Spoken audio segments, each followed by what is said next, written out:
बिस्मिल्लाहिर्रहमानिर्रहीम। अस्सलाम वालेकुम friends, NBA jobs MCK YouTube channel में आप सबको खुशामदीद कहता हूं। फ्रेंड्स, ये पेपर आज ही हुआ है। जेईएसटी का पेपर है। सिंध एजुकेशन डिपार्टमेंट में ये पेपर हुआ है और ये पेपर जो है IBS सक्कर के ज़रिए ये पेपर हुआ है। इसका फुल पेपर तकरीबन मेरे पास मौजूद है, ये आप देख सकते हैं। और इसको मैंने अपने जो MS वर्ड है उसमें राइट किया हुआ है। वहाँ पर अभी हम जाएंगे, वहाँ पर इसको तफसील के साथ हल करने की कोशिश करेंगे। तो फ्रेंड्स चलो चलते हैं अपने MS वर्ड के स्क्रीन पे और वहाँ पर इसको तफसील के साथ हल करने की कोशिश करते हैं। और ये इसका पार्ट 1 है। तो चलो चलते हैं वहाँ पर। तो फ्रेंड्स आप देख सकते हैं कि हम अपने MS वर्ड की स्क्रीन पर आ गए हैं और ये GST का पेपर है और ये पेपर जो है आज ही हुआ है 13 सितंबर 2021 को। तो इसके पहले जो MCQs थे, इंग्लिश के MCQs थे, क्वेश्चन नंबर 31 से थे। और ये जो एक पैराग्राफ दिया हुआ है, जैसा कि आप यहाँ पर देख सकते हैं, ये पैराग्राफ है और इस पैराग्राफ के नीचे क्वेश्चन थे। इस क्वेश्चन को हल करने की कोशिश करते हैं। क्वेश्चन नंबर 31 से हल करते हैं। 31 नंबर क्वेश्चन है कि underline word teacher appearing in the first sentence of the paragraph is dash by gender. तो सबसे पहले पैराग्राफ जो था इस वर्ड में तो कौन सा था, ये कॉमन था, यानी ही और शी की बात हो गई थी इसमें, तो दोनों कॉमन थे, तो ऑप्शन सी इसमें करेक्ट आंसर है। इसके बाद नेक्स्ट क्वेश्चन है क्वेश्चन नंबर 32 नंबर क्वेश्चन कह रहा है कि the paragraph informs the readers mainly about dash of teacher. तो इनमें से कौन सा करेक्ट आंसर है, हॉनर, ऑप्शन डी इसमें करेक्ट आंसर है। इसके बाद नेक्स्ट क्वेश्चन है क्वेश्चन नंबर 33 नंबर क्वेश्चन कह रहा है कि some of the word used in the paragraph is, some of the word जो इसमें पैराग्राफ जो यूज हुए थे, वर्ड यूज हुए थे इस पैराग्राफ में, तो ये ज़्यादातर सिनोनिम्स के थे। इसके बाद क्वेश्चन नंबर 34 को देखते हैं। 34 नंबर क्वेश्चन है कि the underline word since mean. तो अंडरलाइन वर्ड यहाँ पर सिंस जो था इसका क्या मतलब था, तो इसका मतलब जो था बिकॉज था, तो ऑप्शन डी इसमें करेक्ट आंसर है। इसके बाद नेक्स्ट क्वेश्चन है जो यहाँ से है क्वेश्चन नंबर 36 के, ये वोकैबुलरी की MCQs थी, जैसे कि आप इस पेपर को देख सकते हैं। मैं इधर नीचे राइट किए हुए हैं। तो क्वेश्चन नंबर 36 को देखते हैं कि he would mingle with the common people. तो इसका जो करेक्ट आंसर है इसका ये लिखा हुआ है मिंगल। तो मिंगल का करेक्ट आंसर क्या है, to see and sit, option A इसमें करेक्ट आंसर है। इसके बाद क्वेश्चन नंबर 37 को देखते हैं। 37 नंबर क्वेश्चन कह रहा है कि one of them was well dressed and appeared to B a well to do respectable citizen. तो इसका करेक्ट आंसर क्या है, रॉयल है, ऑप्शन ए इसमें करेक्ट आंसर है। इसके बाद क्वेश्चन नंबर 38 को देखते हैं। 38 नंबर क्वेश्चन कह रहा है कि वर्ड अहुंद comes from a Persian word खानदान विच मीन्स टू रीड। इसका मतलब क्या है, ओरिजिनेट्स है, तो ऑप्शन डी इसमें करेक्ट आंसर है। इसके बाद क्वेश्चन नंबर 39 को देखते हैं। 39 नंबर क्वेश्चन है, जैसा कि आप देख सकते हैं कि the headmaster had allowed them a day's outing and they were to go by the school bus to a picnic. इसका करेक्ट आंसर है ऑप्शन ए। इसके बाद क्वेश्चन नंबर 40 को देखते हैं। 40 नंबर क्वेश्चन है कि the king help the needy and the poor due to designate. तो आई थिंक इसका ये जो था, इसको मैंने आई थिंक रॉन्ग लिखी हो, लेकिन इसका करेक्ट आंसर क्या था, ऑप्शन ए था। इसके बाद नेक्स्ट जो MCQs हैं क्वेश्चन नंबर 21 से, तो ये पाक स्टडी के MCQs हैं कि सिंध लोकल गवर्नमेंट एक्ट 2013 के मुताबिक लोकल गवर्नमेंट के कितने लेवल्स दिए गए थे, तो एक लेवल दिया गया था, तो ये इसका करेक्ट आंसर है। क्वेश्चन नंबर 22 को देखते हैं। 22 नंबर क्वेश्चन है कि जोग्राफियाई लिहाज से शहरी इलाकों की तकसीम का मकामी सतह पर कुछ अमूर अंजाम देने को क्या कहा जाता है, इसको टाउन कमेटी कहा जाता है, ये इसका करेक्ट आंसर है। इसके बाद नेक्स्ट क्वेश्चन है क्वेश्चन नंबर 23 नंबर क्वेश्चन है कि कौन सा पहला एशियाई और पाकिस्तानी अफ्रीका की सबसे ऊंची चोटी कलीमा नेचेरो को 24 घंटों से कम वक्त में सर करने में कामयाब हुआ, तो ये नज़ीर साबिर था। इसके बाद नेक्स्ट क्वेश्चन है क्वेश्चन नंबर 24 नंबर क्वेश्चन है कि the economist intelligence unit 2020 democracy index ने पाकिस्तान में जमहूरियत को किस दर्जे में शुमार किया था, तो मिला जुला जमहूरियत में, तो ये इसका करेक्ट आंसर है। क्वेश्चन नंबर 25 को देखते हैं। 25 नंबर क्वेश्चन है कि करारदाद पाकिस्तान अंग्रेजी जुबान में लिखी गई थी, किसने इसका उर्दू में तर्जमा किया था, तो ये लियाकत अली खान ने किया था। क्वेश्चन नंबर 26 को देखते हैं। इस्लामियत पोर्शन से MCQs आ गए हैं अभी कि हलाल कमाई की तलाश फ़र्ज इबादत के बाद क्या है, सुन्नत है, ये इसका करेक्ट आंसर है।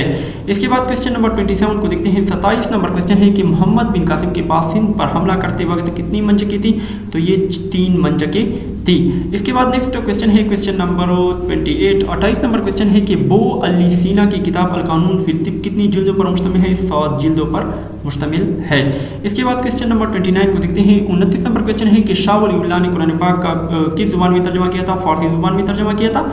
इसके बाद नेक्स्ट क्वेश्चन है क्वेश्चन नंबर 30 नंबर क्वेश्चन है कि सेंट थॉमसन की किताब तेवलोनिका के नाम से मशहूर है कि कितने अबवाब पर मुश्तमिल है? 3 अबवाब पर मुश्तमिल है।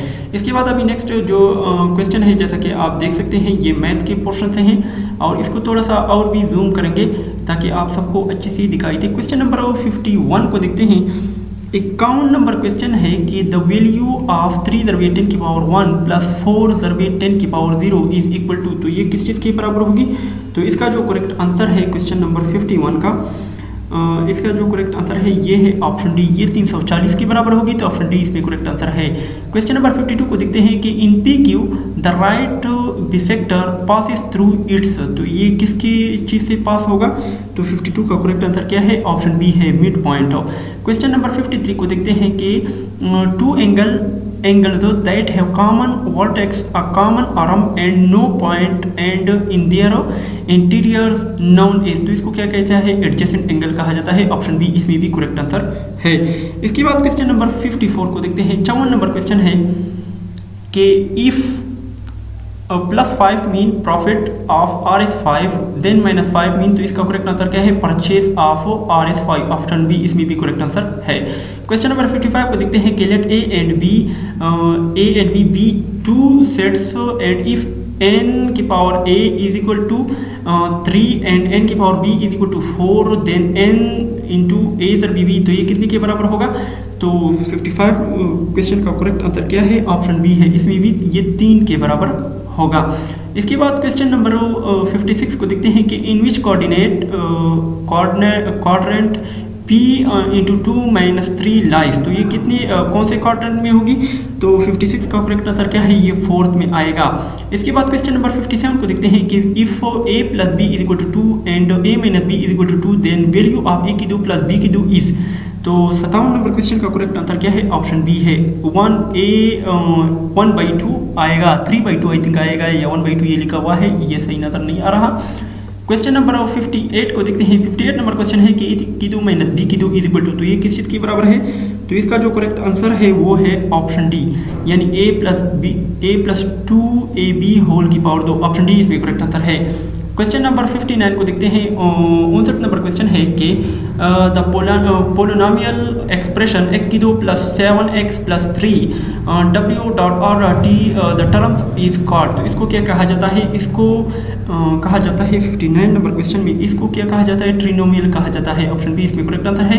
क्वेश्चन नंबर 60 को देखते हैं कि 3a ये जो क्वेश्चन लिखा हुआ है इज इक्वल टू 9a की power 2 minus dash plus 4b की पावर 2, तो इसका करेक्ट आंसर क्या है? 60 का करेक्ट आंसर है ऑप्शन बी है 6ab। यहाँ पर लगेगा क्वेश्चन नंबर ये 61 है कि x की दो माइनस xy प्लस y की दो when x is equal to -2y is equal to 2 value of expression is, तो ये क्या होगा इसका? तो 61 नंबर का करेक्ट आंसर है ऑप्शन ए, ये 12 आएगा इसमें से। क्वेश्चन नंबर 62 को देखते हैं कि x की जदर प्लस y की जदर इज इनटू, दोनों को ब्रैकेट में लेते हैं और इसके बाद x की जदर माइनस y की जदर, तो ये किस चीज़ के बराबर होगा? एक प्लस है और एक माइनस है, तो ये इसका करेक्ट आंसर क्या है? 63 का, ये ऑप्शन ए इसमें करेक्ट आंसर लगेगा, यानी x की जदर प्लस y की जदर होल की पावर 2 लगेगा, तो ये इसका करेक्ट आंसर है। क्वेश्चन नंबर 63 को देखते हैं कि log 4 इंटू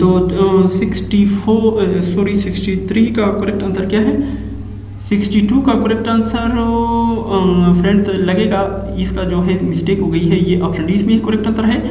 और 63 का करेक्ट आंसर जो लगेगा वो लगेगा ऑप्शन ए, log 4 की पावर m प्लस log 4 की पावर n लगेगा, ऑप्शन ए। इसके बाद क्वेश्चन नंबर 64 को देखते हैं कि if into x - 2 into x + 3 is equal to 0 then x, तो ये किस चीज़ के बराबर होगा? तो 64 का करेक्ट आंसर है ऑप्शन बी, 2 और 3 के बराबर होगा। इसके बाद क्वेश्चन नंबर 65 को देखते हैं। 65 नंबर क्वेश्चन को देखते हैं। 65 नंबर क्वेश्चन कह रहा है कि which of the following proportion is correct if 12 is equal to PQ, तो इसका करेक्ट आंसर क्या लगेगा 65 का ऑप्शन सी इसमें करेक्ट आंसर है सी 6p and 2q।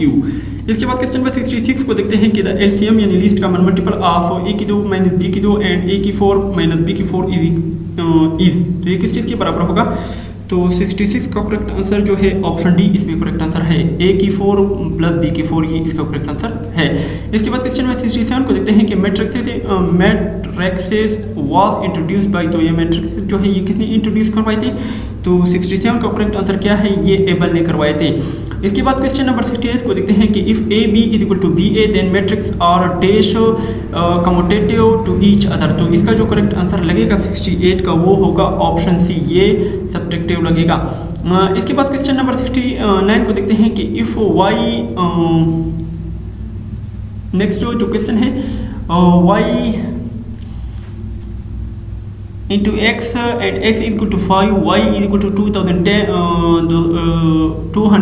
and x equal to then find y। तो y की कीमत क्या होगी 69 का करेक्ट आंसर जो लगेगा वो लगेगा ऑप्शन डी 70 लगेगा।